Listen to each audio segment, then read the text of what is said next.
Bismillahirrahmanirrahim. Assalamu alaikum. I am Samina Khan, lecturer, Southern Business School, Institute of Southern Punjab, Multan. We are going to start our lecture of performance management. This is lecture number 8. आज का हमारा topic है improving performance. Previous lecture में हमने reviewing performance के बारे में बात की और आज हम बात करेंगे इम्प्रूविंग परफॉर्मेंस के बारे में. So the learning objectives of this lecture are improving performance at the organizational level, the problems at managerial level, dealing with the problem overall strategy, dealing with the problem human resource improvement, top management levers for improving performance, performance management at the organizational level, and in this we have mission statements, value statements, critical success factors, strategies, objectives, and organizational performance measures. Then is improving team performance, improving individual performance, and managing underperformers. So ये हमारे इस lecture के learning objectives हैं. Starting with improving performance. The improvement of performance is a fundamental part of the continuous process of performance management. And if we talk about improving performance at the organizational level, it is tempting for managements to say that poor performance is always someone else's fault, never theirs. But poor performance may be a result of inadequate leadership, bad management, or defective systems of work. Poor performance, inadequate leadership, bad management और defective systems की वजह से भी हो सकती है. अगर superior performance की एक्सपेक्टेशंस को प्रॉपरली इस्टेब्लिश और फॉलो नहीं किया गया तो रिजल्ट फेलियर हो सकता है. परफॉर्मेंस मैनेजमेंट का जो इफेक्टिव प्रोसेस है वो आपको हेल्प आउट करता है कि आप एक्सपेक्टेशंस को कम्युनिकेट करें. ये एक वैल्यूएबल वे है, वैल्यूएबल मीन्स प्रोवाइड करता है एक्सपेक्टेशंस को कम्युनिकेट करने के लिए. Now the problems eight managerial level. अगर हम प्रॉब्लम्स एट मैनेजरियल लेवल की बात करें तो सबसे पहला इवेजन थ्रू रैशनलाइजेशन है. Managers may escape having to demand better performance by convincing themselves that they have done all they can do to establish expectations. वो इस possibility को overlook कर देते हैं कि available resources से ज़्यादा output gain किए जा सकते हैं. इसी तरह से हमारे पास reliance on procedure है. Managers may rely on a variety of procedures, programs, and systems to produce better results. Sometimes managers better results के लिए procedures, programs और systems पर rely करते हैं, जबकि यहाँ हमें ये समझने की ज़रूरत है कि procedures और programs उस वक्त तक effective नहीं होते जब तक इनके लिए sustained effort और vision ना हो. So proper vision की ज़रूरत होती है कि performance को improve करने के लिए क्या करना चाहिए. Then is attacks that skirt the target. Managers may set tough goals and insist that they are achieved, but still fail to produce a sense of accountability in employees or provide the support required to achieve the goals. Sometimes managers tough goals set कर देते हैं, लेकिन उनको achieve करने के लिए employees को enough support provide नहीं करते. So we will talk about dealing with the problem overall strategy. जब हम इन प्रॉब्लम्स को सॉल्व करने के लिए स्ट्रैटेजी की बात करते हैं, बेटर रिजल्ट्स के लिए स्ट्रैटेजी की बात करते हैं, तो उसमें सबसे पहले हम सेलेक्ट द गोल की बात करते हैं. Start with an urgent problem. सबसे पहले आप गोल सेलेक्ट करेंगे और आप स्टार्ट करेंगे अर्जेंट प्रॉब्लम के साथ. Then specify the minimum expectation of results. यहाँ पर आप ब्रॉड फॉर रीचिंग गोल्स को स्पेसिफिक मेजरेबल गोल्स में कन्वर्ट करेंगे. Then communicate expectations clearly. तमाम कंसर्न लोगों को नेचर ऑफ गोल और रिस्पॉन्सिबिलिटीज के बारे में बताया जाएगा और उनको हम टाइम टेबल और कॉन्स्ट्रेंट्स भी बताएंगे. टाइम टेबल और कॉन्स्ट्रेंट्स को भी डिस्कस किया जाएगा. Then is allocate responsibility.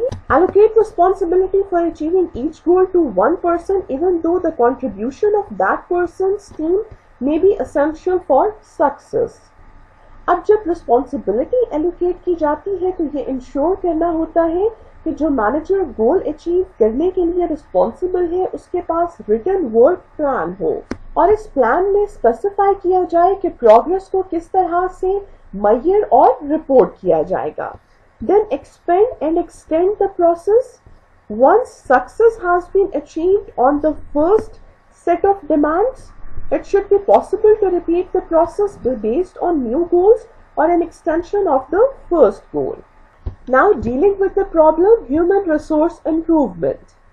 Human resource improvement is defined as the systematic process of articulating organization goals, relating those goals to the performance of people, uncovering the reasons for performance gaps, implementing solutions, managing change, and evaluating the direct and indirect results. अब अगर हम इसके sequence की बात करें तो सबसे पहले हम ऑर्गेनाइजेशन प्रॉब्लम को आइडेंटिफाई करते हैं, प्रॉब्लम और ह्यूमन परफॉर्मेंस में रिलेशनशिप को आर्टिकुलेट करते हैं, क्वांटिफाइबल परफॉर्मेंस गैप डिटरमिन किए जाते हैं, फिर इस गैप की रूट कॉजेस को एनालाइज किया जाता है और at the and in problems की रूट कॉजेस को एड्रेस करने के लिए सॉल्यूशन इंप्लीमेंट किया जाता है. सो एट द एंड आपने रूट कॉजेस को एड्रेस करने के लिए सॉल्यूशन इंप्लीमेंट कर दिया. सो ये हमारे पास सीक्वेंस है जिससे हम ह्यूमन रिसोर्स इंप्रूवमेंट को इंश्योर करते हैं. Human resource improvement is result based driven by business and performance needs. Now, top management levers for improving performance. To improve organizational performance, top management needs to focus on developing a high performance culture. अब organization की performance को enhance करने के लिए, improve करने के लिए top management focus करती है high performance work culture develop करने के लिए. अब अगर हम इस culture के characteristics की बात करें तो इसमें मैनेजमेंट डिफाइन करती है कि परफॉर्मेंस को किस तरह इंप्रूव किया जा सकता है, गोल्स सेट किए जाते हैं और परफॉर्मेंस को मॉनिटर किया जाता है. ऑर्गेनाइजेशन की लीडरशिप कॉन्टिन्यूस इंप्रूवमेंट पे फोकस करती है, पॉजिटिव एटीट्यूड्स को प्रमोट किया जाता है जिससे कमिटेड, मोटिवेटेड और एंगेज्ड वर्कफोर्स डेवलप होती है और एक ऐसा कल्चर डेवलप होता है जिसमें हम हाई परफॉर्मेंस को इंश्योर कर सकते हैं. सो टॉप मैनेजमेंट हेल्प कर सकती है ऑर्गेनाइजेशनल परफॉर्मेंस को एनहांस करने में एक हाई परफॉर्मेंस कल्चर डेवलप करके. Now here you can see performance management at the organisational level.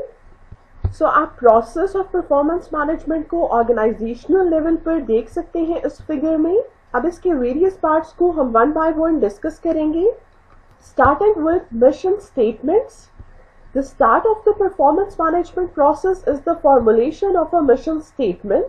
अब mission statement में organization का purpose होता है, top management का vision होता है.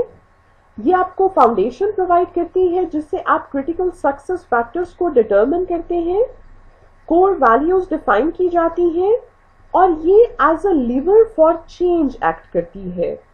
So we can see here mission statements focus attention on purpose, convey top management vision about the organization, provide a foundation upon which critical success factors can be determined and strategic plans can be built, lead to the development of explicit statements defining the core values of the organization, and acts as lever for change. Now, value statements. The purpose of a value statement is to help develop a value-driven and committed organization that conducts its business successfully by reference to shared beliefs and an understanding of what is best for the enterprise. अब value statements ये explain करती हैं कि organizations किस तरह से अपने mission को achieve करेंगी. यहाँ पर एक सॉफ्टवेयर कंपनी की value statement की बात हुई है जिसमें उन्होंने people, products, customers और profits का जिक्र किया है. सो ये एक वैल्यू स्टेटमेंट है एक सॉफ्टवेयर कंपनी की, आप इसको देख सकते हैं. अब वैल्यूज में हमारे पास ये इम्पॉर्टेंट एस्पेक्ट होता है, ये ज़रूरी होता है कि वैल्यूज को समझा जाए, एक्सेप्ट किया जाए और फॉलो किया जाए. नाउ मूविंग ऑनवर्ड्स, अब हम बात करेंगे क्रिटिकल सक्सेस फैक्टर्स की. Critical success factors indicate those areas of corporate performance that are vital to the successful accomplishment of the organization's mission. Critical success factors organization to organization vary करते हैं। यहाँ पर हमारे पास एक फार्मास्यूटिकल कंपनी के critical success factors के बारे में बताया गया है। उन्होंने अपने क्रिटिकल सक्सेस फैक्टर्स में product development, market development, process innovation, customer service, human resources, asset utilization की बात की। So critical success factors indicate करते हैं कॉर्पोरेट परफॉर्मेंस के उन एरियाज को जो ऑर्गेनाइजेशन के मिशन को सक्सेसफुली अकम्प्लिश करने के लिए जरूरी होते हैं।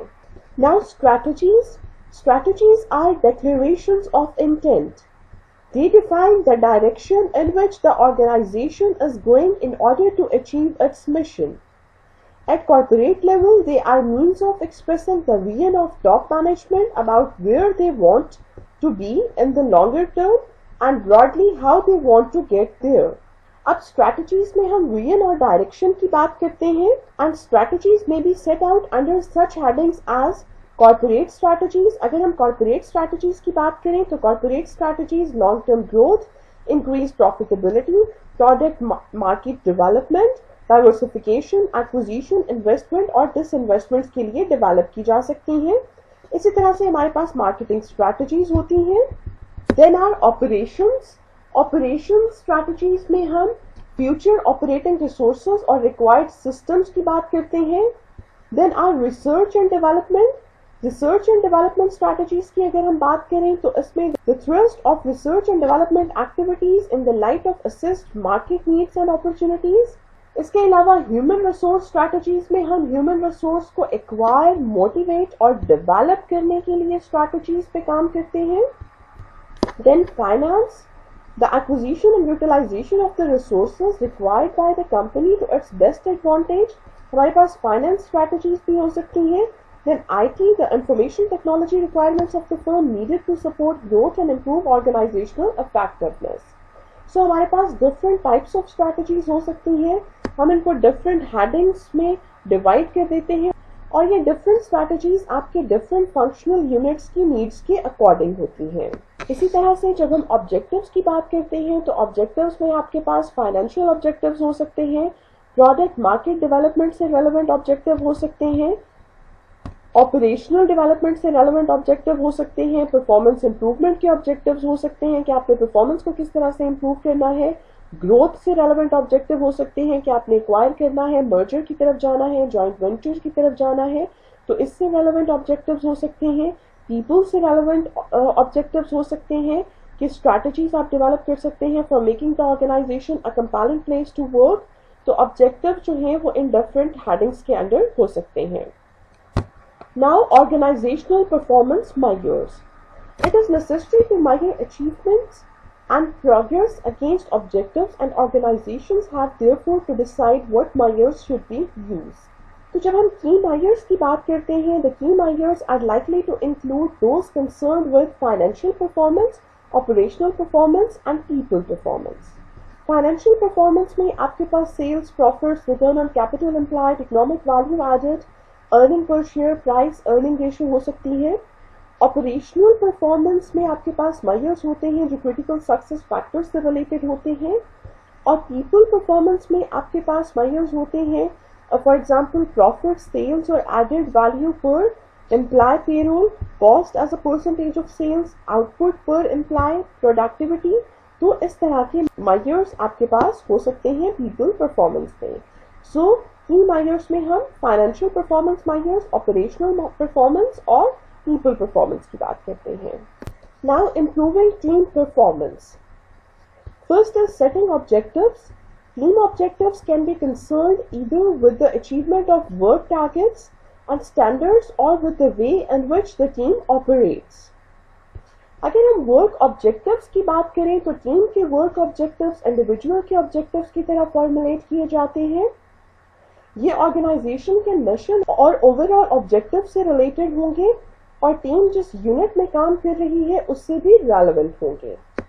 अब ओवरऑल मिशन या पर्पस में टीम का एग्रीमेंट होना चाहिए और इस मिशन को अचीव करने के लिए ऑब्जेक्टिव्स पे भी एग्रीमेंट होना चाहिए।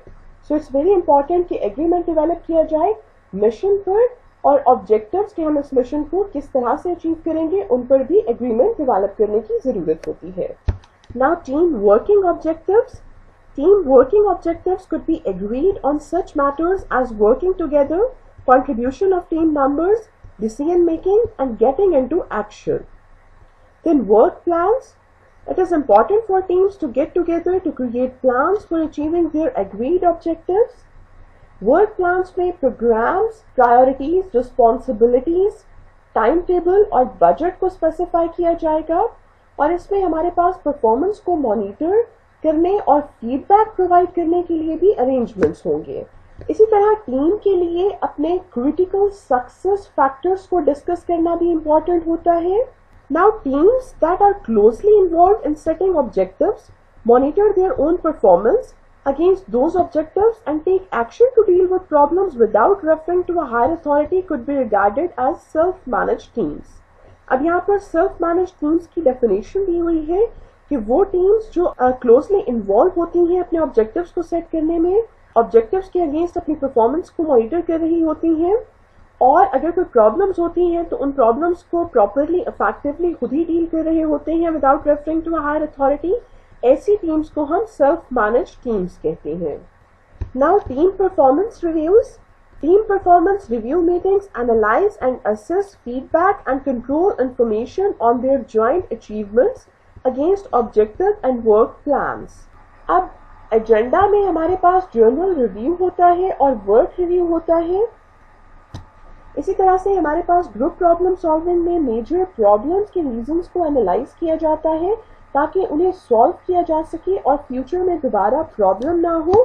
Then updating of objectives and work plans में आप review of new requirements and amendment and updating of objectives and work plans पे काम करते हैं। सो ये हमारे पास टीम परफॉर्मेंस रिव्यू होता है। Now improving individual performance. Performance is a function of ability, motivation and opportunity. So performance को improve करने के लिए आपको इंक्रीजिंग एबिलिटी पर फोकस करना होता है रिक्रूटमेंट, सिलेक्शन और लर्निंग एंड डेवलपमेंट के थ्रू। इसी तरह से हम इंक्रीजिंग मोटिवेशन की बात करते हैं। एक्सट्रिंसिक और इंट्रिंसिक रिवॉर्ड के थ्रू आप मोटिवेशन को इंक्रीज कर सकते हैं और इंक्रीजिंग अपॉर्चुनिटी की बात करते हैं by providing people with the opportunity to use, practice and develop their skills. आप अपॉर्चुनिटी प्रोवाइड करते हैं अपने एम्प्लॉयज को कि वो अपने स्किल्स को प्रैक्टिस कर सकें और डेवलप कर सकें। सो हम कह सकते हैं कि परफॉर्मेंस जो है वो फंक्शन होता है एबिलिटी, मोटिवेशन और अपॉर्चुनिटी का। अब इंडिविजुअल परफॉर्मेंस को एनहांस करने के लिए लाइन मैनेजर्स का भी एक इम्पॉर्टेंट रोल होता है।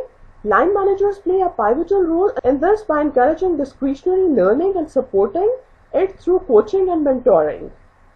Performance management provides a valuable platform for doing this. Essentially, the approach covers 7 steps. First is select the goal, establish priority areas for action.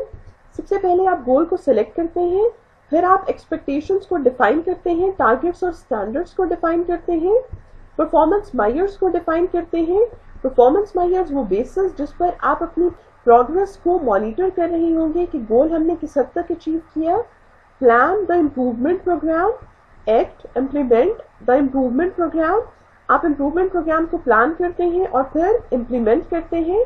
Then monitor, review progress and analyze feedback to ensure the target of standard is achieved. Monitoring की तरफ आप चाहते हैं कि आप progress को review करते हैं और ये देखते हैं कि टारगेट्स या स्टैंडर्ड्स अचीव हो रहे हैं या नहीं हो रहे। Then extend the process, continue the development programme as required. Development programme को आप कंटिन्यू रखते हैं जब तक उसकी ज़रूरत होती है। तो ये हमारे पास 7 स्टेप्स हैं। Now managing under performers. Everyone's performance is improvable and the steps outlined above apply as much to high performers as to anyone else.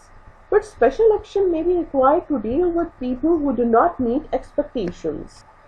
अब underperformers को मैनेज करना एक पॉजिटिव प्रोसेस होता है जो through out the year feedback पे depend करता है कि परफॉर्मेंस को किस तरह से इम्प्रूव किया जाएगा और मैनेजर किस तरह से सपोर्ट प्रोवाइड करेगा। यहाँ पर हमारे पास 5 बेसिक स्टेप्स हैं। The 5 basic steps required to manage underperformers are: first is identify and agree the problem, analyze the feedback, and as far as possible obtain agreement from individual on what the shortfall has been. अब managers feedback provide करेंगे। Employees को अपने target, standards और performance major का भी पता होना चाहिए। जब एम्प्लॉयज को अपने टारगेट, स्टैंडर्ड्स और परफॉर्मेंस मेजर्स का पता होगा तो वो अपनी परफॉर्मेंस को बेहतर असेस कर सकेंगे, और अगर वो वेल ट्रेन है तो वो करेक्टिव एक्शंस भी ले सकते हैं। In other words, a self regulating feedback mechanism exists. Then is establish the reasons for the shortfall.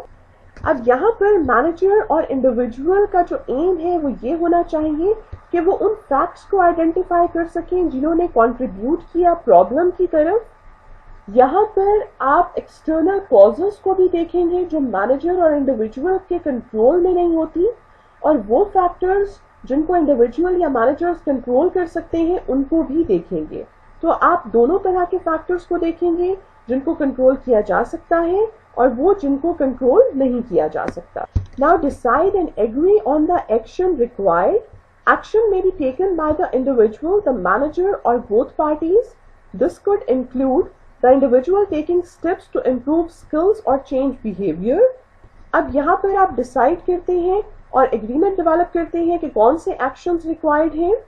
अब इंडिविजुअल और मैनेजर दोनों पार्टीज की तरफ से ये कंट्रीब्यूशन हो सकता है, दोनों एक्शंस ले सकते हैं।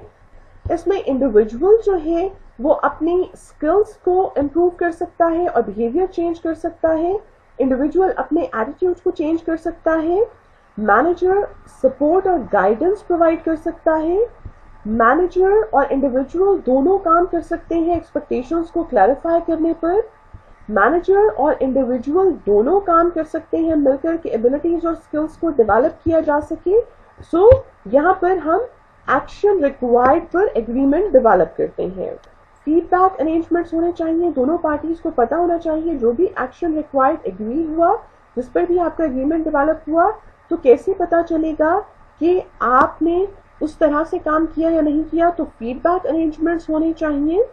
और आप इंडिविजुअल्स को बीइंग अ मैनेजर इंकरेज करें कि वो अपनी परफॉर्मेंस को मॉनिटर करें, इंडिविजुअल खुद अपनी परफॉर्मेंस को मॉनिटर करें और करेक्टिव एक्शन लें। अगर फर्दर कोई एक्शन रिक्वायर्ड है तो वो खुद उस एक्शन को परस्यू करें। Now resource the action, provide the coaching, training, guidance, experience और facilitates required to enable agreed actions to happen.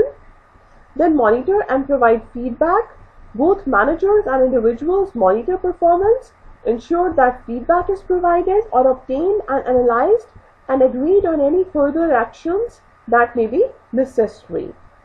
So, आप resource करेंगे action को और monitor करेंगे और feedback provide करेंगे। So, इस तरीके से आप under performers को manage करते हैं। आज हमने अपने इस लेक्चर में इम्प्रूविंग परफॉर्मेंस की बात की, और इम्प्रूविंग परफॉर्मेंस में हमने ऑर्गेनाइजेशनल लेवल पर बात की, इंडिविजुअल और टीम परफॉर्मेंस को किस तरह से इम्प्रूव किया जा सकता है उस पर बात की, और अंडर परफॉर्मर्स को किस तरह से मैनेज किया जा सकता है उस पर भी हमने बात की। यहाँ पर हम अपने इस लेक्चर को एंड करते हैं। इंशाल्लाह नेक्स्ट लेक्चर में हम अपना नेक्स्ट टॉपिक डिस्कस करेंगे। Thank you and Allah Hafiz.